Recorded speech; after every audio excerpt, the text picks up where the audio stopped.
HOA tried to kill the flood pumps. One emergency power move exposed them. Most people don't realize how fragile modern neighborhoods really are. We trust systems we never see. Pumps, valves, power lines buried underground. And when they work, nobody notices. But when someone with too much authority and not enough understanding decides to play control games, everything can fall apart in minutes. This story happened during a storm so intense the local Weather Channel stopped using percentages and started using words like historic and dangerous. Rain had been falling non-stop for hours. Not the light kind, not the calming kind. The kind that pounds the roof so hard you have to raise your voice inside your own house. By midnight, the drainage canals were already full. By 1 a.m., the flood pumps kicked into continuous operation, exactly what they were designed to do. Those pumps were the only thing standing between our neighborhood and thousands of gallons of rising water. Everyone knew that.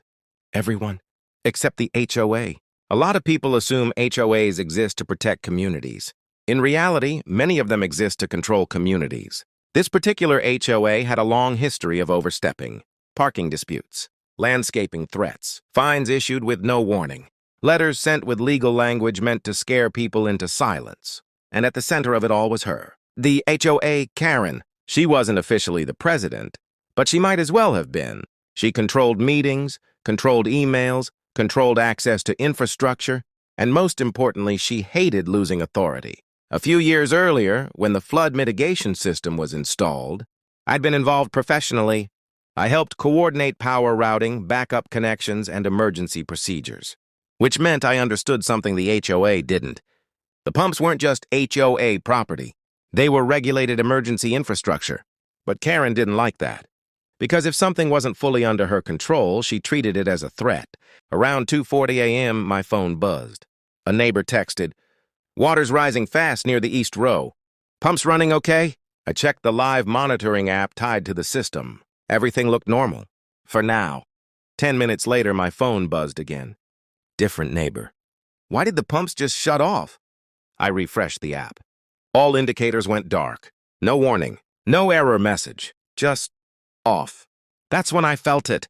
That cold drop in your stomach that tells you someone just made a very bad decision. I threw on a jacket and stepped outside. Rain was coming down sideways. The sound of rushing water was louder than it should have been. And then I saw it. The pump shed lights were out. By the time I reached the pump area, water was already creeping over the curb. 2 residents were standing there in the rain, confused and panicking. One of them said, "They were on 5 minutes ago." Then everything stopped, and right on cue, headlights pulled up. HOA Karen stepped out of her SUV, like she was arriving at a scheduled inspection, not the middle of a flood emergency. She walked straight to the shed and announced, loud enough for everyone to hear, "These pumps were running without HOA authorization. We shut them down." People stared at her. Someone asked, "Are you serious right now?" She didn't even flinch. There were liability concerns. The board agreed it was safer to turn them off. That's when the yelling started. Residents pointing at the water. Phones recording. People asking if she'd lost her mind. But Karen just repeated the same line over and over. "It's an HOA decision." That's when I knew something important. She wasn't confused. She was flexing power. Here's something most HOAs don't understand and frankly don't want to understand. You cannot shut down emergency flood systems during an active event. Not legally. Not ethically. Not without consequences. Those pumps weren't optional amenities like a pool or clubhouse. They were classified as critical infrastructure. And Karen had just ordered them offline during a live emergency. I tried to explain it to her. I told her the pumps were tied to county emergency guidelines. She looked right at me and said, "The HOA has jurisdiction here." That sentence alone would later cost her everything.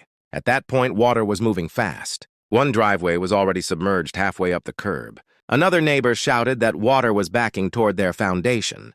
We were minutes away from real damage, so I stopped arguing. I walked away. Karen smirked, probably thinking she'd won. She had no idea what was sitting in the back of my truck. I opened the rear doors and pulled out the portable substation unit. Not a generator. Not an extension cord.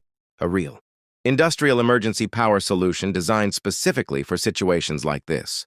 People started gathering around. Someone asked, "Is that even allowed?" I answered calmly, During an emergency?